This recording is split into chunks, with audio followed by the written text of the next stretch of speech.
정치 브로커인지 역술인인지 닭 키우는 사람인지 하는 명태균발 혼란이 온 나라를 흔들고 있습니다. 오동훈 공수처장님, 지금 김건희 여사 등 관련 정치자금법 위반 수사하고 계시죠? 네.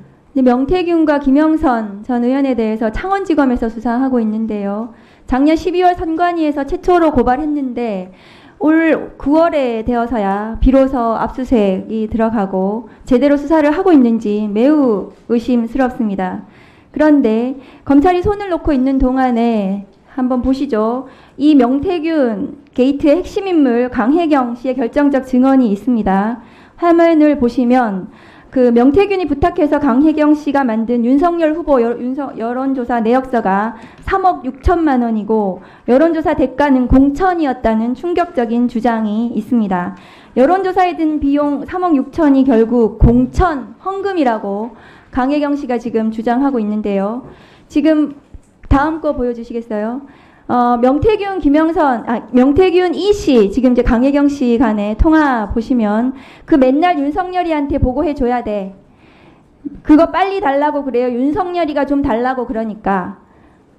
오늘 다 뽑아줘야 돼요. 윤석열 총장이 저 문자가 왔네. 이렇게 윤석열 대통령을 지목하고 있습니다. 다음 거 보시면 그래서 지금 저 여론조사 비용 대가로 한 것이 마지막에 면밀조사라는 것이 있습니다. 저것은 공표되지 않았는데요. 6,400만 원이고 모두 합쳐서는 3억 6천만 원에 해당합니다.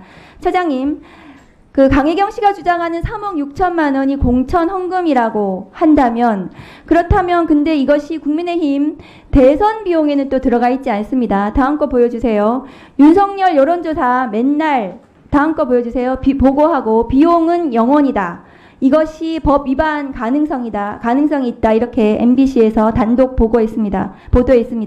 이것이 비용이 0원이었다면 그렇다면은 이 3억 6천만 원은 윤석열 대통령의 개인적인 채무라고 볼 수가 있고 이것을 대신 3억 6천을 공천 헌금으로 가름했다면 이것은 채무를 면제해 준 것으로 볼 수 있어서 뇌물수수 혐의를 적용하는 것이 맞다고 저는 생각합니다. 그런데 문제는 검찰이거든요. 창원지검은 김영선, 명태균 공직선거법 위반에 대해서는 무혐의 결론을 내렸고 세비 반땅 같은 정치자금법 위반 혐의에 대해서는 지금 그냥 계속 수사 중이라고만 합니다. 그런데 명태균 게이트의 핵심은 저 여론조사 비용 3억 6천 국민의힘 공식 대선 비용으로 처리되지 않은 저것이 윤석열 대통령이 명태균 씨에게 빚진 채무, 개인 채무 3억 6천으로 보여지고요. 그렇다면은 이것은 뇌물로 공수처에서 이율이 가능하고 공수처의 수사 대상이라고 생각합니다. 다음 거 보여주세요. 그런데 처장님, 지금 명태균 실소유 의혹의 미래한국연구소가 수행한 불법 여론조사를 보시면 밝혀진 것만 8건에 해당합니다. 지금 보시면은 미래한국연구소가 신고한 여론조사가 24건인데 그 중에서 8건이 불법이라고 지금 언론에 보도가 됐습니다. 그 중에서 모두 처벌받은 것도 많습니다. 심지어 국민의힘 당원 명부 DB를 함부로 유출을 해서 그 DB를 대상으로 여론 조작이 되었다. 대선 당시의 그 지지율 발표들이 모두 조작 의심이 지금 보도되고 있는 상황입니다.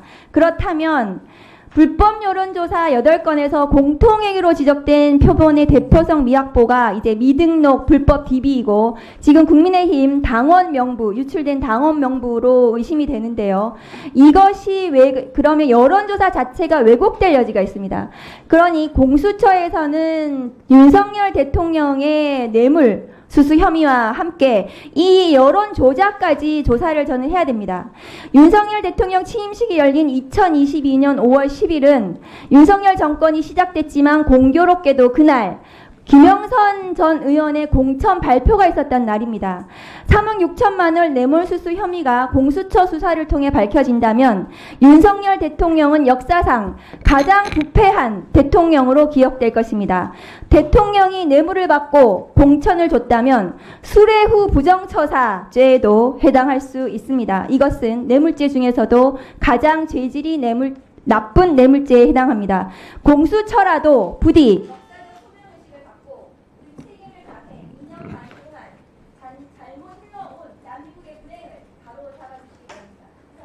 네, 잘 알겠습니다.